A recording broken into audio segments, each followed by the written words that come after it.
Yeah. What's good? This is your boy Tone DeShields the second. You guys are locked in on your dose of chalking up sports, where no matter if we win or if we lose, we just got to charge it to the game. Eternally humble, eternally grateful to be here with you guys. I don't take it for granted. So make sure you guys smash that like button. Make sure you guys are subscribed to the channel. Really appreciative for all the support you guys have been giving me. I understand you guys have a ton of options out there, man. The sports landscape, the sports media industry, man, just the content game in general. You guys got so many options out there, man. So many dope content creators doing their own thing, and you got to give them love and respect for that. But most importantly, you got to make sure you include me in your algorithm. You feel me? I appreciate you guys for always locking in on the content. It goes a long way. Want to give a shout out to my man Doomsday Corner Sports for becoming a member. KGK, S Blunt, Sweet Chin Music, Michael McLean, Bang Eagles Bang, Alex. Welcome to the show, y'all. Glad you guys are here. And all of you who maybe aren't commenting, but you're still watching as well. Also, want to shout out to people who are watching the playback. I know you probably couldn't catch the show live, and that's okay. I appreciate you guys always locking in when you guys get the opportunity because the content is there. All you got to do is tap in.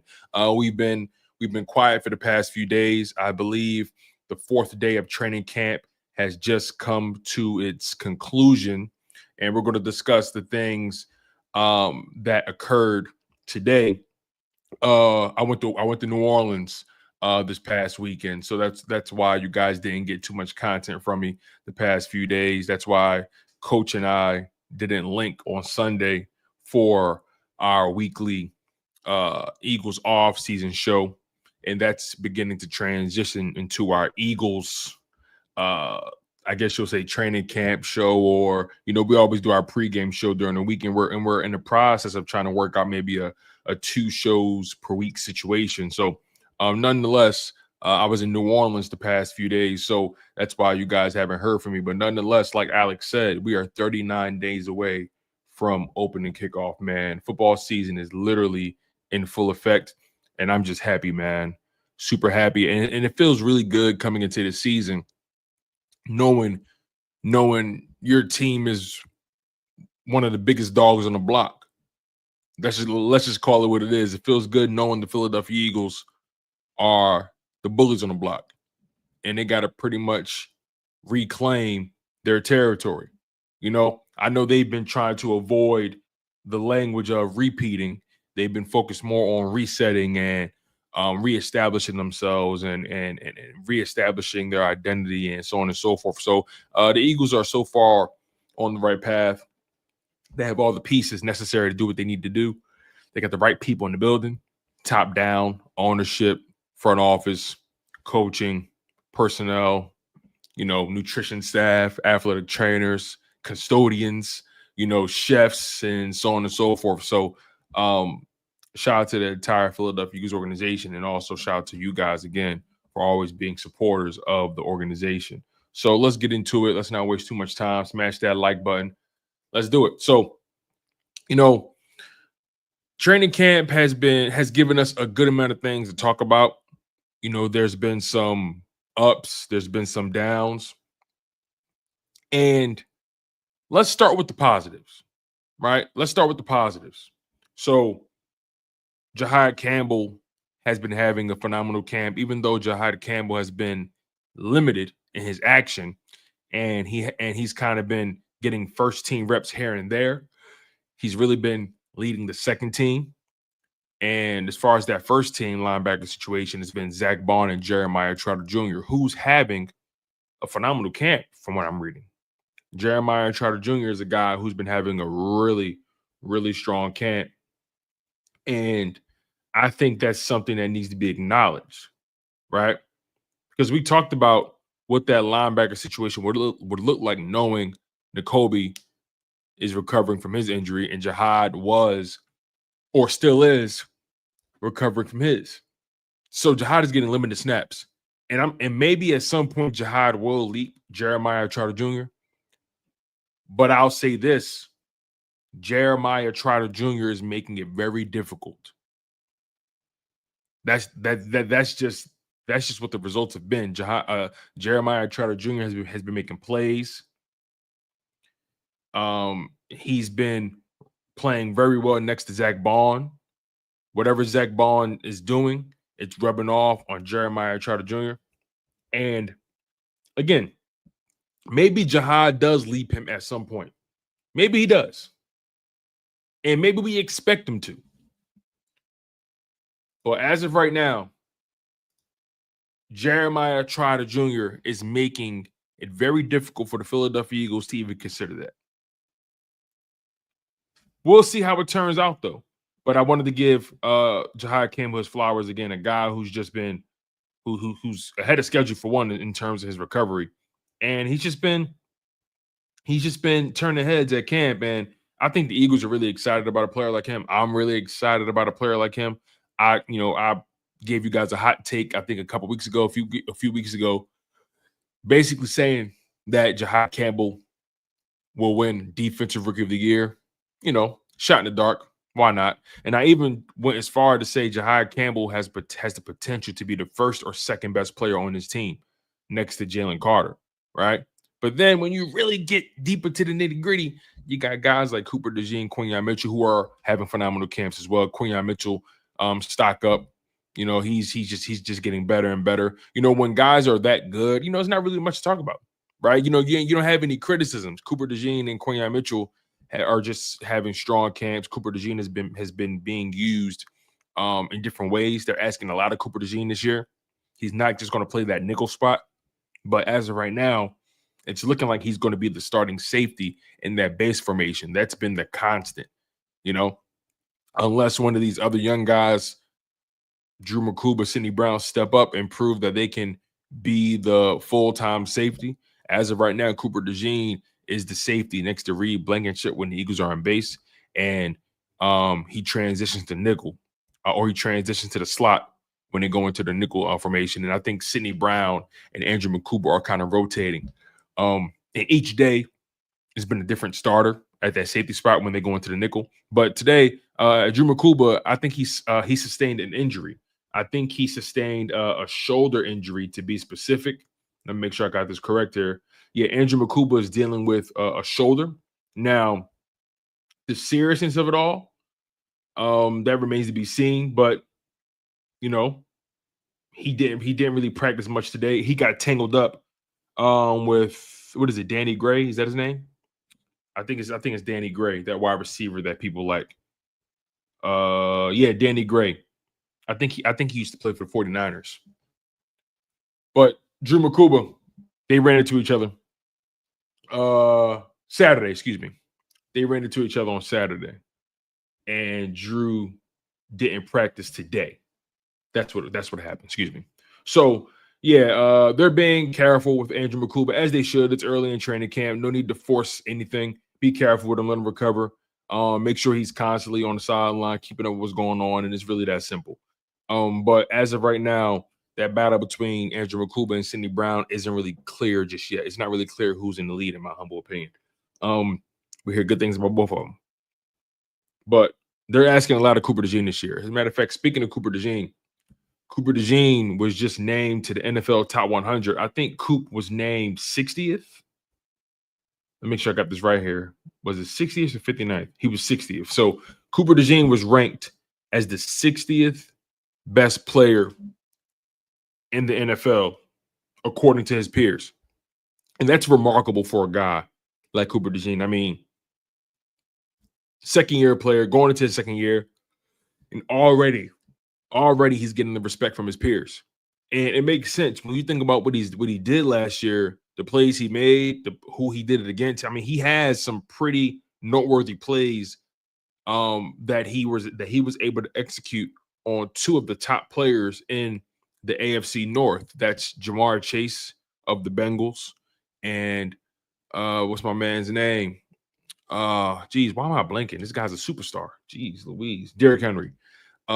We all know that phenomenal tackle that Cooper DeJean put on Derrick Henry during the 2024 season. So, and obviously the pick six in the Super Bowl, it just seemed like Cooper DeJean was just getting better and better and better and better as the season went. He had one setback. He had one setback against Adam Thielen that he openly acknowledges. He spoke about it on the podcast with Reed Blankenship, Exciting Mics. He mentioned that was his welcome to the NFL moment. Adam Thielen was routing his ass up. So other than that game, Cooper DeJean has been phenomenal. So kudos to him. Again, Quinyon having phenomenal camps. Jalen Carter finally practiced after being sidelined the past 3 practices. You know, he's dealing with a shoulder as well, but I think they're just being careful with their superstar D tackle. I think they know this kid is going to be ready when the season starts. They just want to take their time with him. Let's take it a step further. Cam Jurgens, you know, another guy that's limited as well. You know, he's coming off of surgeries that are taking their time with him. Let's see what else we got here. Excuse me. Devontae Smith didn't practice today. He was dealing with some back tightness. I'm not too worried about that at all. That can happen to anybody. You know, again, you be careful with your star players. You be careful with your $25 million a year wide receiver. No need to even force it with guys like that. When you got guys that are just so elite and so consistent with their routine, their habits, and their performance, you don't got to worry too much about them. You know they're going to be prepared. They're professionals, so on and so forth. You know they're going to stay on top of nutrition. You know they're going to stay on top of just being involved. And I mean, they're in the meetings as well. So, you know, it's too early, in my humble opinion. In my humble opinion, it's a little too early to overreact to anything. Let's see what else positive we got to talk about here, because we are going to get into some negatives. Let's not even we're not going to mince words. We're not going to mince words. We're going to get into the negatives at some point, but I just want to stay on a positive note right now. AJ Brown is AJ Brown. Like he's doing what AJ Brown does. Jalen Hurts threw his first interception, but I'm not too worried about it. You know, it's practice. Things happen. You know, I think it was a bad ball. I think he threw it off his back foot as well. And Quinyon undercut it and just read the play, so on and so forth. And I think there was some miscommunication. I think AJ expected a go ball, whereas though Jalen was throwing a comeback, and you know, Quinyon read it. So positive for Quinyon, right? Positive for him. You know, getting his hand on the football. You know, he had some near interceptions in 2024 that he didn't quite reel in, and then the playoffs started. He was able to get 2 interceptions in 4 games. So Quinyon, great for him. Obviously, AJ Brown and Jalen Hurts, their connection is magic.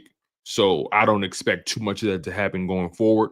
But again, it's practice. You're working things out. You're figuring out new terminology a little bit, especially with the new OC. So again, I expect those guys to figure it out. I'm not concerned about that. But again, kudos to Quinyon Mitchell for being able to make the play and take advantage of the mistake. And that's what you want to see from your cornerback, right? That's what you want to see from your future superstar corner, right? Because I think Quinyon was ranked top 10 corner in the NFL, but I wouldn't quite put him superstar status yet. He's not there yet, but he's on his way. I wouldn't.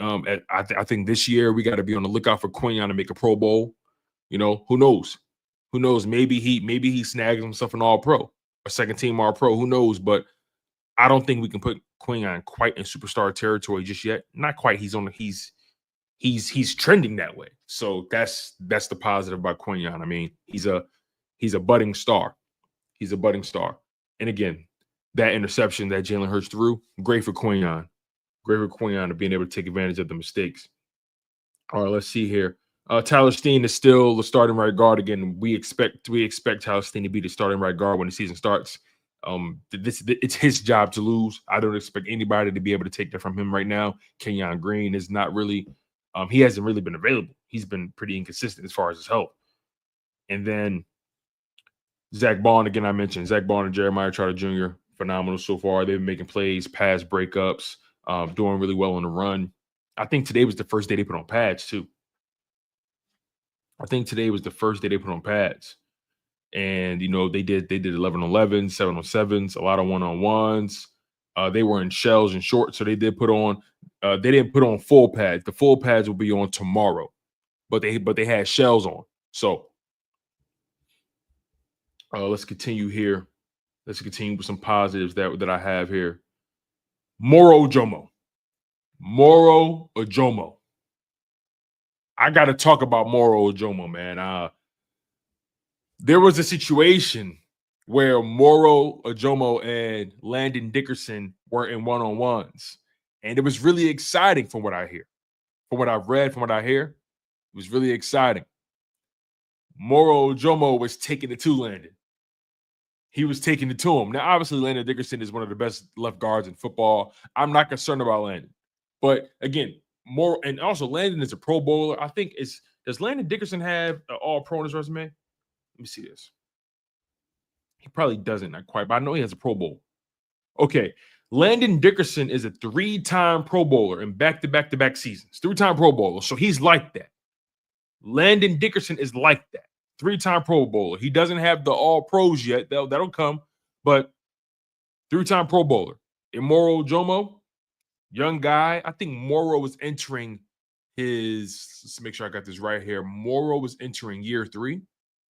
Like Jalen Carter, Moro Ojomo was entering year 3. And with Milton Williams out of the picture, Moro Ojomo is expected to step up. More reps, more opportunities. We expect better results, right? And Moro has done very well with the opportunity he's gotten. Let's make that very clear. In 2024, Moro Ojomo was very, very efficient, and he was effective. I expect that to continue, and I expect him to be even better this year. And going up against guys like Landon Dickerson, Mailata, who else? Cam Jurgens, Lane Johnson, and Tyler Steen. Going up against an offensive line like that on a regular basis, you're going to get better. You're going to get better. It's just a matter of when. It's just a matter of timing. You're going to get better, right? But Moro Ojomo and Landon Dickerson, they were in one-on-ones right now. They were in one-on-ones. And Moro took it to him. Ojomo beat Dickerson with the swim move on their first rep, and then he had a powerful bull rush move on the second, which was a little bit of a tighter battle, right? He beat Landon Dickerson straight up with that swim move, but with the bull rush, Landon, he got his bearings a little bit, but Moro still got the best of him. But again, I think it's really cool that Moro Ojomo is building that confidence, and they're not taking it easy on one another. If Moro Ojomo can put the moves on Landon Dickerson, and these are guys they know very well. They know their tells. They know all the quirks to their game. They study each other. They watch all the film and they practice. They know each other's strengths and weaknesses.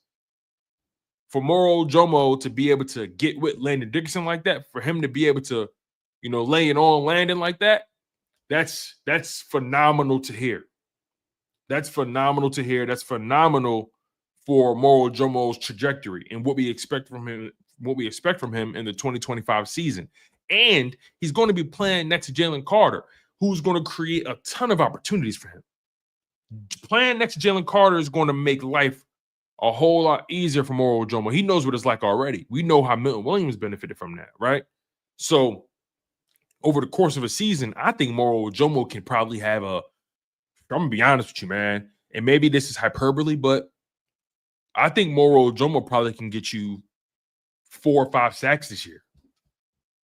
And again, D tackles, they're not traditionally your sack guys. They're not traditionally your sack guys or your sack leaders. That's typically your edge rushers, as you guys already know. But I think if Moro Ojomo can get 5 sacks this year, because let me think, what did Milton Williams do? I think Milton Williams had 5 sacks in 2024, didn't he? He had 5 or 6. He had 5. So Milton Williams had 5 sacks playing next to Jalen Carter. He had 5 sacks, 10 quarterback hits, 7 TFLs, right? I think Moro Ojomo can replicate that. I think he can replicate that. Maybe even have a better season. I'm just trying to be, reasonable with the 5 sacks. I think he can get 5 sacks in the 17-game season. I think Moro Ojomo can get 5 sacks. And sorry if there's any sort of Wi-Fi connectivity issues. Sorry if there's a little bit of a lag here, you guys. Make sure you guys smash that like button. Make sure you guys are subscribed to the channel. I really do appreciate the love. But again, Moro Ojomo, he's been having a phenomenal camp. He did really well in one-on-ones. And I wanted to show some love to Ty Robinson. Now, Ty Robinson, he had a decent day. Ty Robinson had a real powerful club move against Laken Vakalahi, and he was able to get into the backcourt pretty quickly. But Ty Robinson hasn't really gotten much reps with the ones. So it is going to be interesting to see how he fares when he gets those opportunities going up against Landon Dickerson, Cam Jurgens, and Tyler Steen more consistently. Let's show some love to Thomas Booker as well. Thomas Booker the fourth. Thomas Booker, D tackle, was on the team last year. I like Thomas Booker personally. I think Thomas Booker has some talent that you can play around with. Obviously, he's not Jordan Davis. He's not Jalen Carter. You know, he's not necessarily Moro Jomo, but I think Thomas Booker is a decent rotational D tackle that I think any team would like to have, especially as far as your depth. And Thomas Booker, let me make this clear. I know we like Ty Robinson, right? I'm going to make this very clear, and I want you guys to hear me on this. Hear me and be patient and comprehend.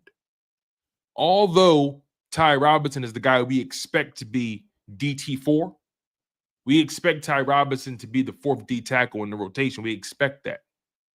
But Thomas Booker, he's another year wiser.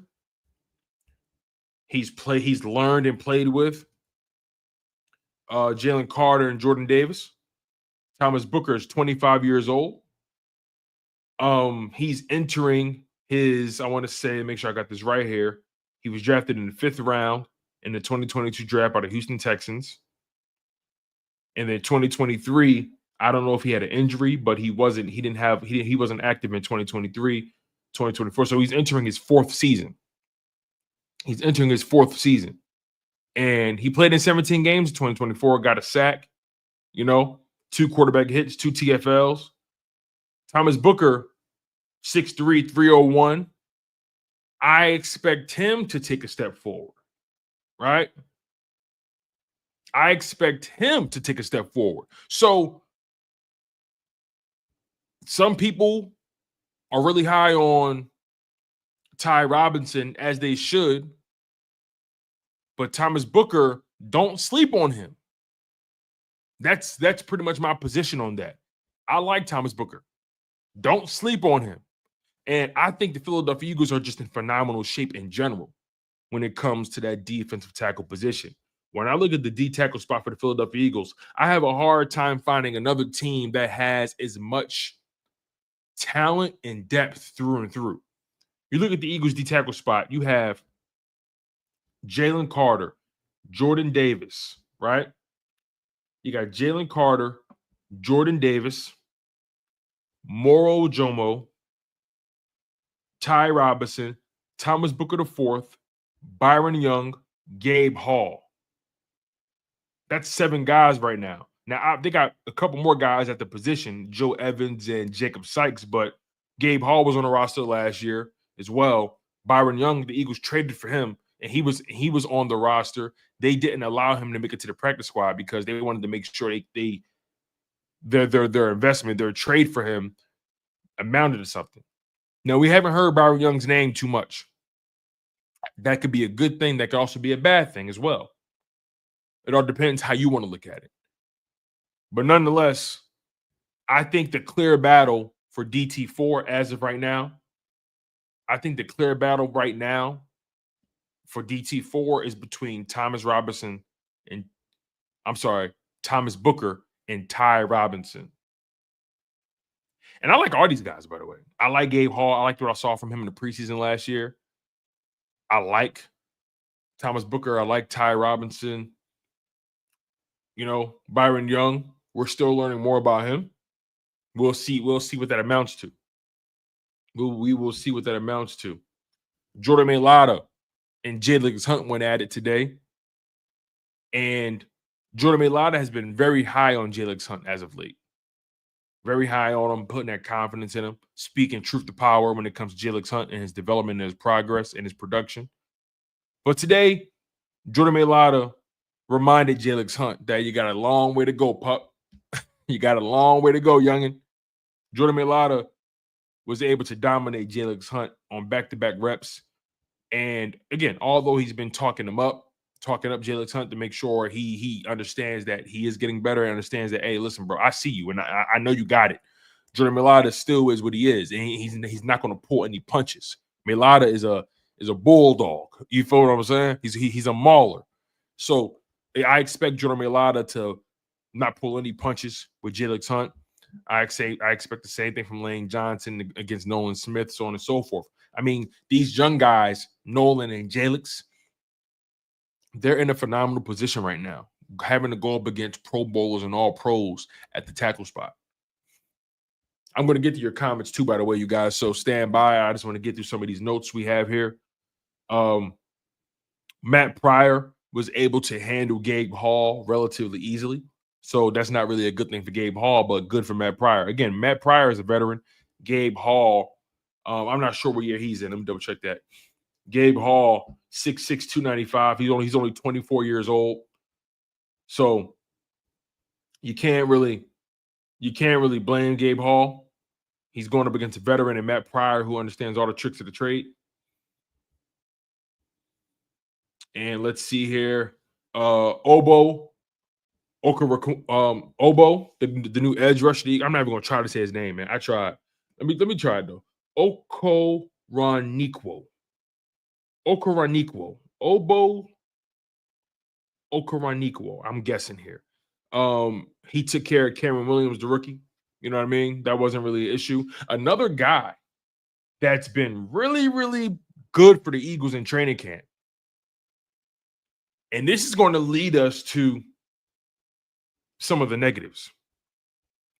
But one guy who's been having a really strong showing in training camp is Mac McWilliams. Mac McWilliams, Eagles drafted him, I believe, in the 5th round. I think they drafted him in the 5th round out of UCF. And he's been having a pretty good camp, man. Again, Mac McWilliams is not a big dude. He's 5'10", 185. He went to the University of Central Florida, drafted in the 5th round by the Eagles. He's not a big dude. Not the most physically imposing. But he had a really impressive pass breakup with Johnny Wilson. Now, look, Johnny Wilson's not A.J. Brown. He's not Devontae Smith, right? But to see Mac McWilliams, to hear that Mac McWilliams was able to match Johnny Wilson physically in the end zone is pretty good to hear. There, Mac McWilliams had a pass breakup on Johnny Wilson. Now, we could look at that one or two ways. You guys. We could say to ourselves, hey, that's great for Mac McWilliams. You know, we probably got a gem in him. Or we could look at it and say, Johnny Wilson, you're 6'6", 220. Mac McWilliams shouldn't be able to even get near you. He shouldn't even be able to reach. Mac McWilliams shouldn't even be able to reach to the top of the fridge. It's one way. We can look at it in one or two ways. Because Mac McWilliams did what he was supposed to do. And Johnny Wilson, you know, I'm still on the fence when it comes to Johnny Wilson. You know, we drafted him. We're trying to develop him. He's losing me. He's losing me, man. But again, it's very early in camp. Very early. I don't want to make any sweeping generalizations. I don't want to have too many overreactions quite yet. I'll need to see how things happen in the joint practices when those happen. I need to see some preseason games. You feel what I'm saying? I don't want to completely write off Johnny Wilson. I just don't want to overreact. We're only 4 days deep into training camp. And I think that's important. Now, some people, they feel how they feel. They won't be moved off it until further notice. That's okay. I'm going to approach it a little differently. I'm just not going to overreact to anything. With that being said, Let's have a conversation about Kelee Ringo. Let's do it. Make sure you guys smash that like button. Make sure you guys are subscribed to Chalk It Up Sports. Hopefully you guys are here for a long time and not for just a good time. Let's have a conversation about Kelee Ringo. Because for the third straight day, Adoree Jackson has got the start with the ones, and then Kelee has rotated in. But on day one, Kelee Ringo was the first guy to get first team reps.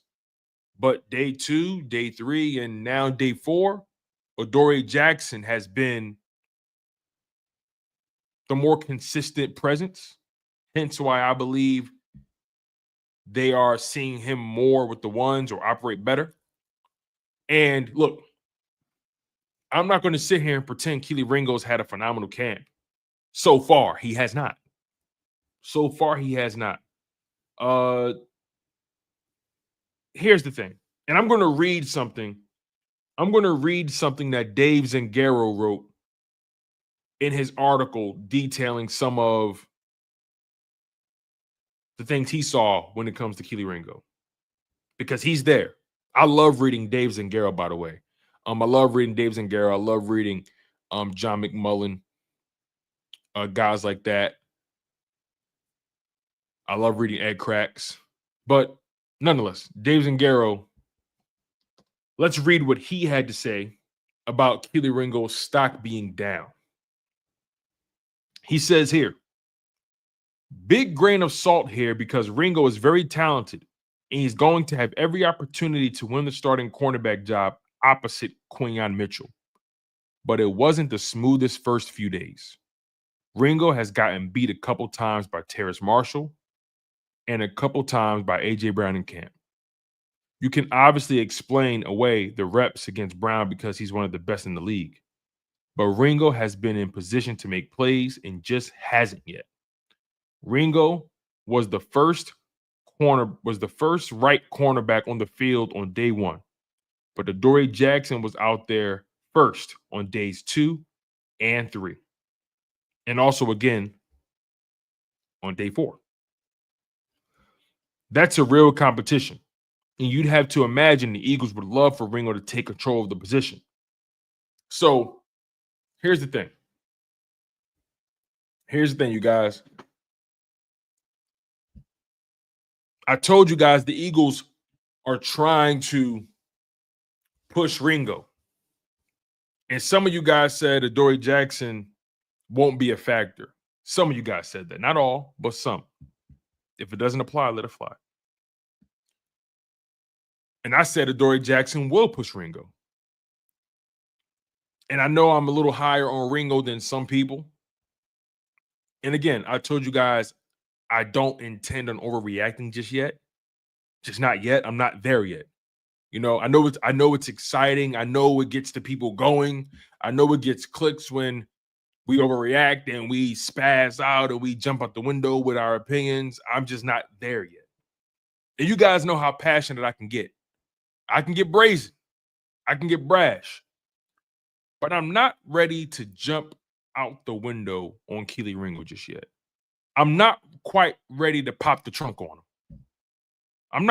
I'm not there yet. Because we're only a few days into camp. 4 days to be specific. But the reality is he has not cemented himself as the better player between him and Adoree Jackson.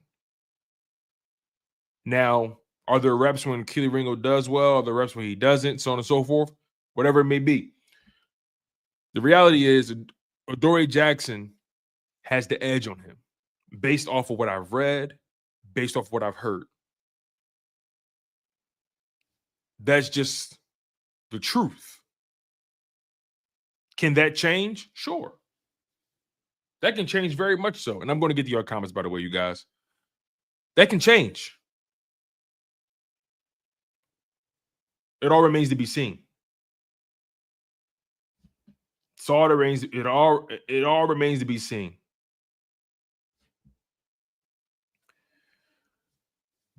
There's a lot of pressure on Ringo as well. And I think here's what's a little annoying about it. When you read about what's going on with Kelee Ringo, you're constantly hearing that he's in position to make these plays. That's the part that's a little frustrating. You're constantly reading that Kelee Ringo is in position to make these plays. We're hearing that, we're reading that. But for some reason, the plays aren't being made. Now, why do you guys think that is? Now, look, here's one way to look at it. A.J. Brown is a phenomenal talent, and A.J. Brown is going to make most guys look silly. But Quinyon is challenging A.J., and I know Keely's not Quinyon. They're two different players, and they deserve to exist in their own cleats. They deserve to be compared to themselves. But it's hard not to look at Quinyon in year 2, and Keely, he's entering year 3. And you're seeing Quinyon challenge A.J. Brown regularly. And Keely, he's in his hip pocket. He's in position, but he's not quite able to make the plays on the ball. So, is it a footwork problem? No, I wouldn't say so. Is it a stiffness problem, stiff hips? I don't know if I would say that. It sounds like there's a struggle there with the ball skills, tracking the ball. But he's in position physically with these guys. He's in position physically, but he's not able to make the play on the ball. Now, got to give credit where credit is due. From what I've been reading and hearing, Jalen Hurts and A.J. Brown have just been really on point for the most part. Jalen Hurts has been throwing perfect footballs to A.J. Brown. Sometimes a perfect ball is a perfect ball. Sometimes a perfect ball is a perfect ball. And there's no matter, we see it all the time, right? Coverage can be immaculate. But if the ball was thrown perfectly, what can you do about it? So, again, I'm trying to monitor my sentiment when it comes to Kelee Ringo. I'm not going to overreact to anything, not quite yet. I need to see him with full pads on or hear about him with full pads on. I need to see him active in some preseason games. I need to hear and read about him in joint practice against opposing competition when they're really trying to take your head off. So I'm going to reserve judgment on Kelee Ringo. I'm going to reserve judgment. I am going to reserve judgment. Let me get to these super chats, y'all. Excuse me. All right, let's see what we have here. And then I'm going to get to y'all comments. Super chat. Where are you? All right. So, it's Ben with the $9.99 super chat. Thank you, Ben. I appreciate you. He says, out here in the sandbox overseas, happy I was able to catch this in the last life link up. Hey, man, I appreciate you, Ben. Thank you, man. Thank you for your support. Appreciate the love, my guy. Appreciate you. And Ben has another super chat here. Okay, cool. I think he sent 2 by accident. But again, I appreciate you donating to the channel, Ben. Thank you so much, man. Thank you. Thank you for being a loyal supporter. As a matter of fact, Ben, what time zone are you in? Like, what time is it right now where you are? Since you're overseas. What time is it where you are? All right. There it is. All right. My man S. Blunt with the super chat. Thank you, Blunt. He says, Ringo should look better with pads on using his size. Possibly. I mean, he's a physical player. And he has tangibles that you like, the measurables and whatnot. But it's just, he just hasn't really been able to quite make that impact just yet. Granted, again, you're going up against A.J. Brown, tough matchup, but Terrence Marshall Jr., come on, you got to put more pressure on Terrence Marshall Jr. You got to make him sweat a little bit more. You just have to. You just have to. But I do think that you get a better sense of these guys with pads on. You're not going to listen. T-shirts and shorts. You can't really do what you're really used to doing. And then they had shells on today. Full pads come on tomorrow. We'll see. We sure will see. But Kelee Ringo has time. It's July 28th. He has just over a month to get right. We'll find out. All right. Ben said it's 10:40 p.m. where he is. That's crazy. Because it's 2:43 p.m. where I am.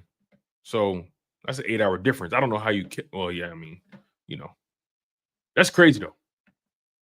All right, Miss Fanny with the super chat. Thank you, Miss Fanny. I appreciate you. She says, "Hey, Tone, just showing love while waiting for my vaccines. Hey, chalk it up, fam. Hey, Miss Fanny, thank you so much for supporting the show as always. It's always love. It's always love." War, my guy. He says, if Kelee does good in the preseason game against other teams' backups, what info are we really gathering if we want him to be a starter in his third year? Interesting question. That is an interesting question, Worf. I can't even argue with your logic, right?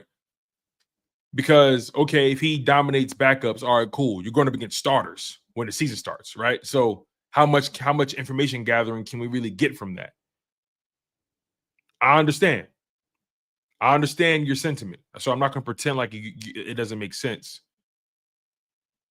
That's why I mentioned not just the preseason games. I also mentioned the joint practices as well. Apparently these teams, they put a lot of stock into these joint practices now. So maybe that'll give us a little bit more clarity on where he is. Again, when full pads come on, we'll get some more clarity as well. But I do understand what you mean, though, right? If we need him to be a starter and we're gauging him off of what he does against backups, how can we be so sure he's ready to deal with guys like Justin Jefferson or whoever it may be, right? And again, maybe he doesn't even get that matchup. But we got to keep this in mind. No matter what. From a receiving perspective, it's going to be competitive those first several weeks. It's going to be very challenging those first several weeks from a receiver perspective. Week one. CeeDee Lamb and George Pickens at wide receiver. Now, I'm not worried about Quinyon and Coop. I'm not worried about that. I'm not worried about Vic Fangio putting the right guys on the field. I'm not worried about that either. But we're just talking about this from the perspective of Kelee Ringo, right? He's going to have to deal with some real hitters when the season starts. Week one, right off the bat, George Pickens, CeeDee Lamb. And going up against A.J. Brown every day will prepare you for that. It will prepare you for that because everybody not A.J. Brown. The Cowboys don't have a receiver as good as A.J. Brown. I think CeeDee Lamb is a great receiver. I think he's phenomenal, but he's not A.J. Brown. That's my humble opinion. That's my opinion. I think CeeDee Lamb is great. I think any team would be lucky to have him. I think he's a Pro Bowler, an All-Pro, all that. He's CeeDee Lamb is one of the best receivers in the game, but he ain't A.J. Brown in my opinion. And George Pickens, he's one of the more talented young receivers in football. Right? He can be a little what's the word I'm looking for? Unpredictable from a personality standpoint, but he's one of the more talented young guys in his league, man. So Kelee Ringo is going to have to deal with that. He's going to have to deal with that. Kansas City, I think Rashee Rice is coming back. And they also have Xavier Worthy. Xavier Worthy is a speed demon. Speed demon. So, and Rashee Rice, talented as well. Now, I think Rashee Rice, let me find out here. I think he is dealing with, I know he had legal issues, right? And in 2024, he only played in 4 games. He had an injury, I think, if I'm not mistaken. He only played in 4 games last season. So 2025 is a very important year for him. Rashee Rice drafted in the 2nd round. This is a very important year for him. So he's going to be looking to put belt to ass to anybody in front of him. Kelee Ringo. You got to deal with Rashee Rice and Xavier Worthy. Now, granted, that's not CeeDee Lamb. That's not George Pickens. But they're good receivers, nonetheless. They're good receivers. Who else? Puka Nacua and Devontae Adams, week 3. Puka Nacua and Devontae Adams, week 3. And I'm telling you guys, I'm not overreacting to Keely's struggles. I refuse to. But I will acknowledge that he better get it figured out. He better get things squared away. He better start building some more positive reps. Because Adoree Jackson clearly has the edge right now. You can see that based off of the quality of reps they're getting. And when you got a team like the Eagles who are trying to prove that they can do it again, they're trying to prove that they can make it back to the big dance. And they're coming off of a season where their defense was number 1 in the league. One of the best passing defenses in the league. A top 10 run defense. When you're coming off of what you did in 2024, the 2024-2025 season, and you're entering the 2025-2026 season, and with that, with being the Super Bowl champions, with being the conference champion, with being the divisional champion, your schedule is going to be difficult, and you're going to have some tough matchups. So, Kelee Ringo, tighten up, brother. I'm not going to overreact, but based off what I read, you got to tighten up. Devontae Adams, Puka Nacua, week 3. Week 4, Mike Evans, Chris Godwin. Week 5, don't get it twisted. Denver got some hitters too. Cortland Sutton, Marvin Mims Jr., Devon Veely. They got some players over there. They got some players.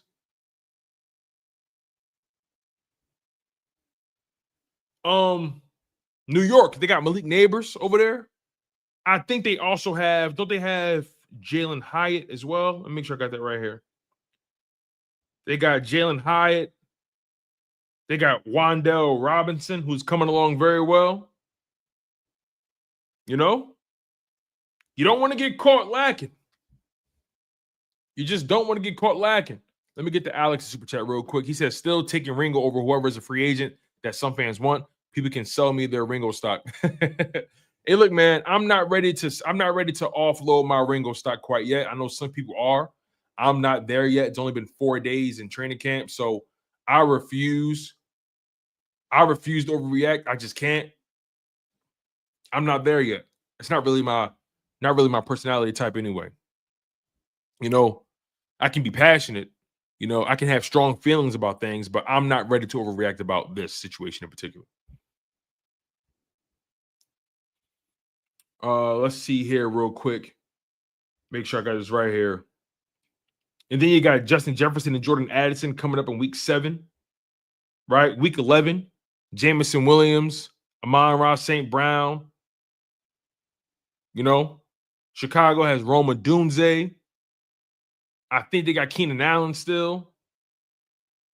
I think they got DJ Moore over there, right? No, I lied. They ain't got Keenan Allen anymore. I lied. Sorry. They don't have Keenan Allen anymore. They got DJ Moore and Roma Dunze. You feel me? Y'all get the point, though. Y'all get the point. Y'all get the point. All right, let's see here. Where are we? See where we are here. We've been live for about 51 minutes. We're going to get out of here pretty soon, you guys. Let's see where we are. Let's make sure I covered all my bases here. Again, we talked about some pretty positive things. Quinyon Mitchell, he's ready to step into being the number one corner in his team. He's just getting better and better. Moro Jomo, we addressed him. We know Moro Jomo, he's getting better as well. We're hearing great things about him. AJ Brown, obviously, we know what that's going to be. Devontae Smith, you know what we know what they expect out of him. Jalen Hunt has had a really strong camp thus far. Jihaad Campbell, coming off of the injury or the surgery rather, has had a pretty solid camp. Jeremiah Trotter Jr. has had a solid camp as well. You know, guys that we're looking at. Andrew Makuba dealing with an injury, so he should be back soon. It's a shoulder, so I think he'll be okay in the long run. Sidney Brown, jury's still out a little bit. Cooper DeJean is obviously doing Cooper DeJean things, being versatile, being all over the place. Tyler Steen, right now the clear-cut starter, but, let's see here.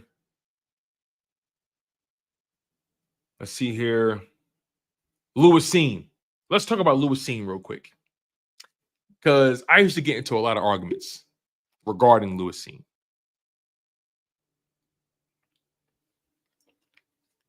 Yeah, I know. Some of y'all love Lewis Seen. But let's just read what Dave Zangaro observed as it pertains to Lewis Seen. That safety that a lot of y'all like? That safety that a lot of y'all really, really are high on? Let's read that. Let's read that. This is what Dave Zangaro had to say about Lewis Seen. And again, these are not my words. These are Dave Zangaro's words of NBC Sports Philly. Well-respected guy. A no-nonsense guy, by the way. A guy that's not clickbaity. He just tells it like he sees it. He says here, it's not that Seen has performed poorly through 3 days of camp, but if you were hoping the former first-round pick would challenge for a starting position, that isn't happening. While Reed Blankenship is one of the starters at safety, the other spot is up for grabs. While Sidney Brown, Drew Makuba, Tristan McCullum, and even Andre Sam have gotten first-team reps, Lewis Seen has consistently been working with the third-team defense. If it comes down to him versus Andre Sam for a final roster spot, Andre Sam's ability on special teams would likely give him the edge. So every safety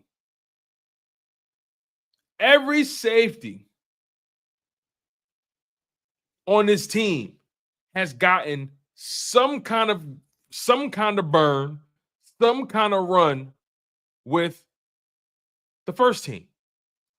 Sidney Brown has gotten burned with the first team. Drew Makuba has gotten some burn with the first team. Andre Sam, Tristan McCullum, they've all gotten burned with the first team. Lewis Seen hasn't even been able to crack the second team.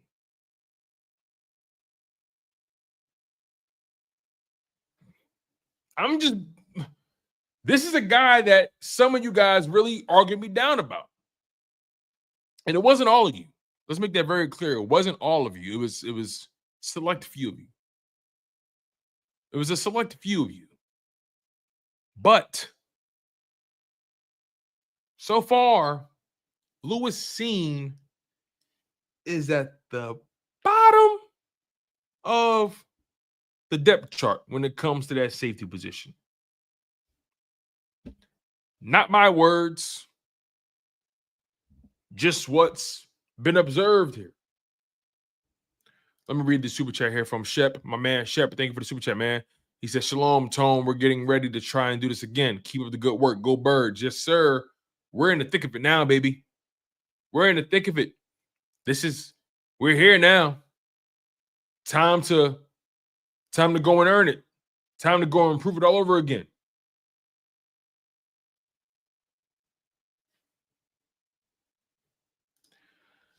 SC Bird fan said it's because Cena is part of the dogs. He's one of Howie's Infinity Stones.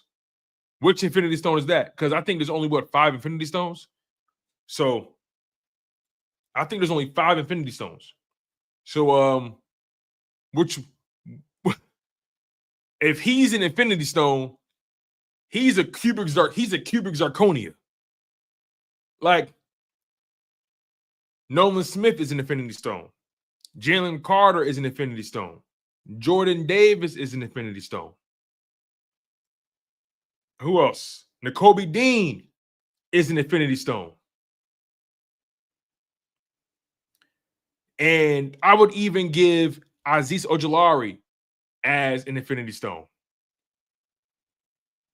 And even Kelee Ringo, as honorable mention, he's at least getting first team reps battling back and forth with Adoree Jackson. At least that's a real competition. Yo, Lewis Seen. Hey man, I ain't got nothing. I personally don't have nothing against them, but I just think people need to monitor their expectations. Some people, not all of you. I think some people need to monitor their expectations as it pertains to Lewis Seen. Just saying. Just saying, man. Somebody said the trash stone. Sweet Chin Music said he's the release stone. That's hilarious. Oh my God. But yeah, man, let me see here. We spoke about Ty Robinson. Ty Robinson, I think he had a moment in camp where Clint Hurt had to get with him. I don't know if that was today or on Saturday, but I was reading that Clint Hurt had to check Ty Robinson because of his hustle to the ball. So, young guy, rookie. Clint Hurt don't play those games. He'll learn. He'll learn that this is the league. And regardless of what the result of the play is, you better hustle to every football. Simple as that. I don't care if you blew a play or you missed a play, you better hustle. So, I think Ty Robinson, again, young player, still figuring it out. I mean, he's an older rookie, but he's battling with Thomas Booker for that 4th spot. Nina Austin says, how's AJ Dillon doing? I haven't read too much about AJ Dillon personally. I haven't seen too much about him. I haven't seen anything bad. So hope that helps. Hope that helps. I haven't seen anything.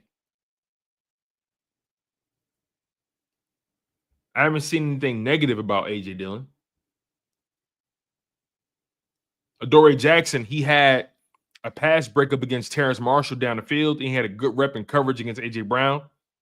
Again, it's early, but Adoree Jackson is definitely has the edge.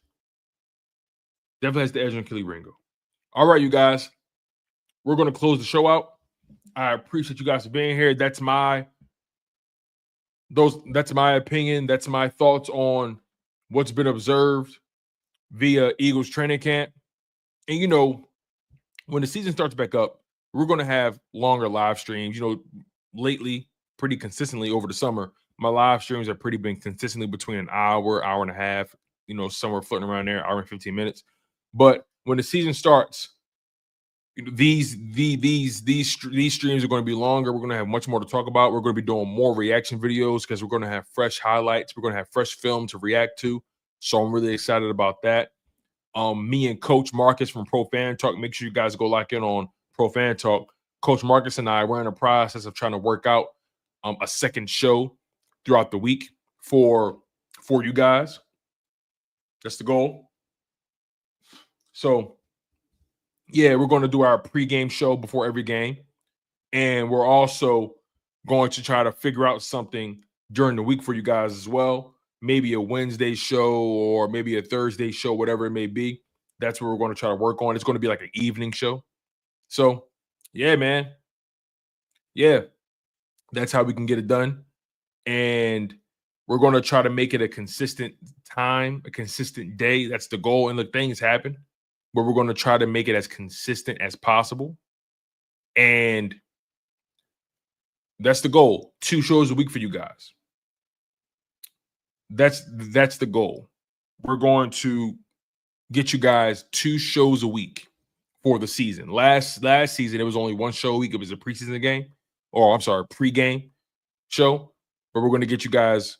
We're going to get you guys set up for 2 shows a week because apparently, just based off of what I've been seeing with the metrics, you guys really enjoy that show. You guys really enjoy Coach Marcus and I's chemistry. So I really do appreciate that. Also, the link up. We're going to always do our weekly show, especially when the season starts. We're going to be doing our weekly shows like we always do. We're going to be catching you guys up, reacting to the games on Monday and Tuesday, whatever day that may be. We're going to try to make that consistent as well. Things happen though, because Simone is a traveling reporter. Simone is a legit credentialed reporter, so she travels and all that kind of stuff. So we'll see what days that may be. That may be a rotation between Monday, Tuesdays, or Wednesdays, whatever it may be. But you guys are going to get the weekly link up show, especially way more consistent when the season starts. And you guys are going to get 2 shows a week from Coach Marcus and I. Shout out to him and Pro Fan Talk. And obviously, you guys are going to get my live streams, my solo streams, me doing my post-game streams. You guys are going to get those as well. You guys are going to get the daily streams, the reaction videos, the highlights. And we're not just going to react to Eagles content. We're going to react to games all across the league. We're going to react to games in the NFC East.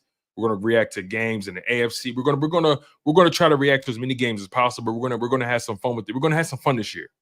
We're going to have some fun this year. So make sure you guys smash that like button.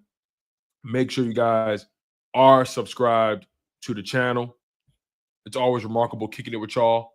Let me read this final super chat and we out of here. My man Alex says you're going to do all 22 film. No, not all 22. I'll think about that. But we're going to be reacting to like the highlights. We're going to be reacting to the highlights. So we'll see. But definitely, you're going to get reaction videos as far as the highlights go. That's a fact. Nonetheless, though, we're out of here, you guys. Make sure you smash that like button. Make sure you guys are subscribed to Chalk It Up Sports. Shout out to all my people who are watching the playback as well. Also, make sure you guys check the content out. Check the show out on Apple Podcasts and check us out on Spotify as well. The content is also available on TikTok, and we got some content on Instagram as well. And it's straight like that. I've been your humble host, Tone DeShields II, and you guys have been locked in on Chalk It Up Sports, where no matter if we win or if we lose, we just got to charge it to the game.